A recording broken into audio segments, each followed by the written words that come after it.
This is kind of I think this is the kind of conversation that a lot of people have over a great beer, not just in Saskatchewan, but everywhere.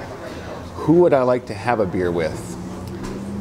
It's got to be Johnny Cash, and for a whole bunch of reasons. But you think about Johnny Cash, he is a unique bridge between rock and roll and country and folk. I think he's in the Rock and Roll Hall of Fame. He is in the Country Music Hall of Fame, and he's in the Songwriters Hall of Fame.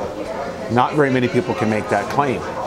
And I mean, a lot of people understand the country side of things, but if you read any biography on him, and the most recent one that I've read is an LA Times music critic. I think the only music journalist that was actually at Folsom Prison when they recorded that historic record, has written this book of late. I think it's only about 5 years old now, and I highly recommend it because in it describes pretty clearly how Johnny Cash, did walk in all those worlds, and the folk piece is something he connects because, of course, Bob Dylan was a huge Johnny Cash fan. Johnny Cash was a huge Bob Dylan fan. There was corroboration. There's amazing video you can YouTube of the two of them singing either a Dylan song or a Cash song.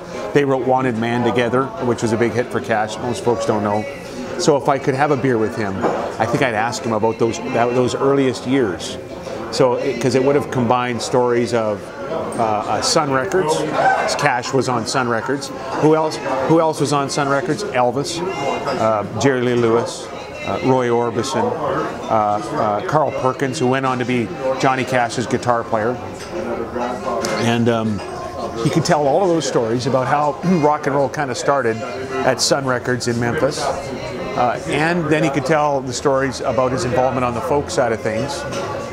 His first sort of flop in New York when he tried that market and how that later changed in his life. He could tell you all the history of modern music would be represented in one guy. Plus, he'd have great stories. I just love the history of music, especially those genres. And you think of blues, folk, country, rock, gospel. And I don't know anybody in the world or in history who is as uniquely qualified to talk about, to share stories about all of those genres that would just be mind-blowing than Johnny Cash. So I'd like to have a beer with Johnny Cash. Cheers. Cheers. Cheers.